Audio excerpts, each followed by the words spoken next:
Port Charles has always been a city of secrets, shadows, and sacrifices, but sometimes it's the youngest heart who shines the brightest light into the darkest corners. In an unexpected twist, GH fans will watch young Scout Kane step into the line of fire, overhearing chilling words from Sidwell and even from her own father, Drew. What Scout discovers sends shockwaves through her family and the entire town, leading to a heart-stopping climax where she becomes the unlikely hero who saves Sonny Corinthos from a trap that could have ended everything. Let's dive deep into this explosive storyline. Betrayal, heartbreak, and redemption converge as Scout becomes the bravest soul in Port Charles. Scout Kane, the bright and perceptive daughter of Drew Kane and Sam McCall, often spends afternoons at Aurora Media, her father's office, which to her feels like a second home. The hallways smell like fresh coffee and ink, and the glass walls shimmer under the Port Charles sun. One Friday afternoon, Scout rushes to Drew's office to show him a drawing she made, a sketch of her, Drew, Sam, and Danny smiling together. But when she reaches the conference room, she freezes. Her father isn't alone. Scout sees Drew talking in hushed, urgent tones to a man whose name she's heard whispered around town lately, Sidwell, the mysterious and ruthless figure whose influence in Port Charles has grown like a dark cloud. Their faces are tense, and what Scout hears next makes her heart pound like a war drum. Drew, low voice. It has to look like Sonny brought this on himself, Sidwell. The deal needs to go through, no matter what. Sidwell, coldly, if Sonny keeps breathing by next week, it'll be because we allowed it. And I won't allow it, Drew. Scout's breath catches. Her father, her hero, is talking about hurting Sonny? The Sonny Corinthos who once gave her mother advice when she struggled? Sonny, who always handed Scout extra cannoli when she visited the coffee warehouse. Tears sting Scout's eyes, but she knows instinctively she can't make a sound. She crouches behind a marble column, listening further. Sidwell leans closer, his voice dripping with menace. Sidwell. Sonny will get an anonymous tip to show up at Pier 47, thinking there's a shipment he needs to intercept. He shows up alone, of course, because he can't resist playing the hero. And there, my people will be waiting. Drew doesn't look comfortable, but he nods grimly. Drew, just keep it clean. We can't afford a bloodbath. Sidwell. He won't make it out alive, Drew. You know what's at stake if this fails. Scout's small body trembles. Her father isn't fighting back, he's agreeing. And if Sonny dies, Port Charles might never recover.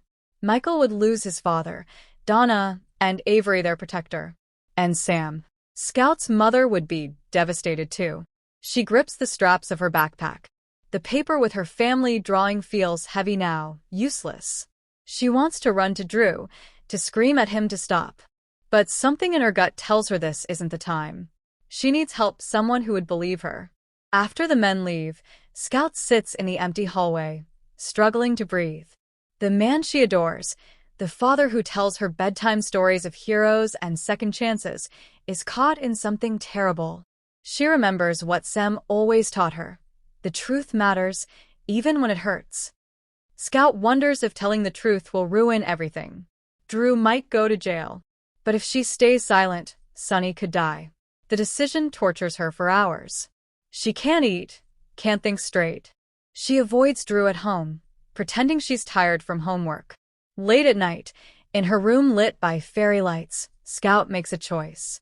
She pulls out her phone, hesitates, and then calls the one person who might understand, Jason Morgan. Jason picks up after the second ring, his voice calm as always. Scout, voice shaking, Uncle Jason, I heard something about Daddy and Mr. Sidwell. It's about Sonny. They want to hurt him. Jason's voice changes instantly, sharp, protective, deeply worried. Jason, Scout, listen to me. You did the right thing by telling me.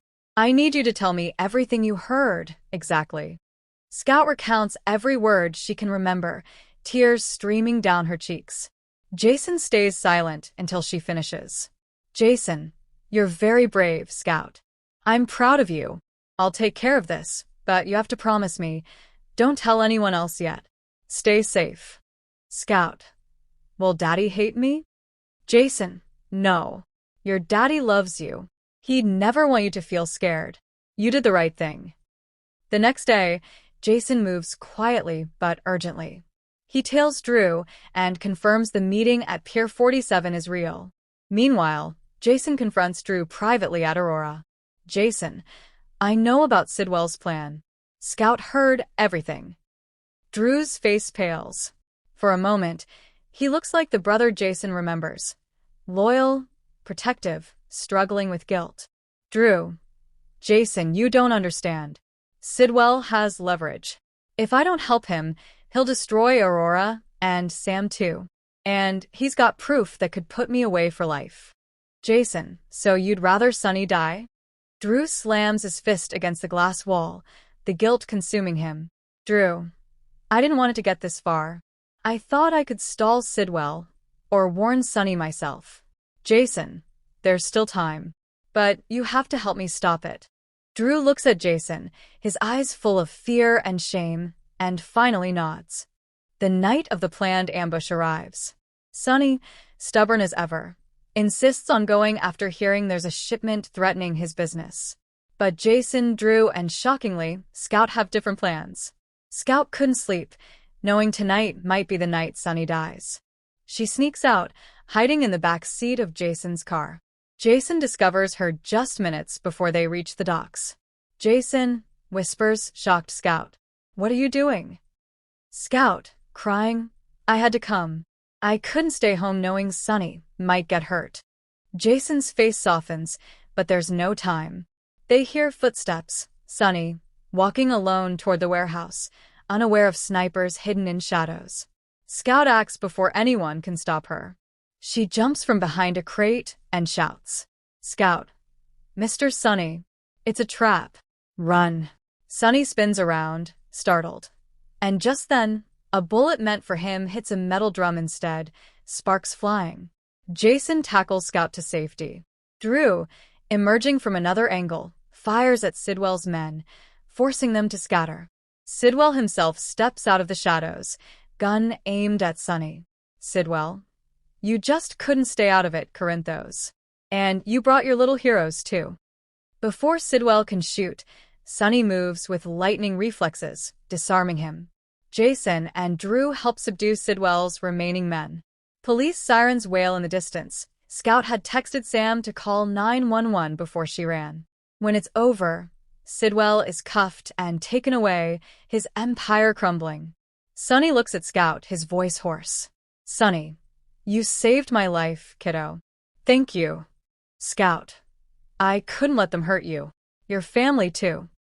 Sonny hugs Scout gently, grateful beyond words. Back home, Sam is both furious and heartbroken that Scout risked her life, but also deeply proud of her courage. Drew turns himself in, confessing his part in Sidwell's scheme to protect Scout and clear his conscience. At the station, he tells Scout, Drew, you were braver than I ever was, Scout. I'm so sorry. I let fear control me. But you did the right thing. Scout, teary daddy, I didn't want you to get hurt either. Drew, whatever happens, I love you. You saved Sonny, and maybe saved me too. Back home, Sam is both furious and heartbroken that Scout risked her life, but also deeply proud of her courage. Drew turns himself in, confessing his part in Sidwell's scheme to protect Scout and clear his conscience.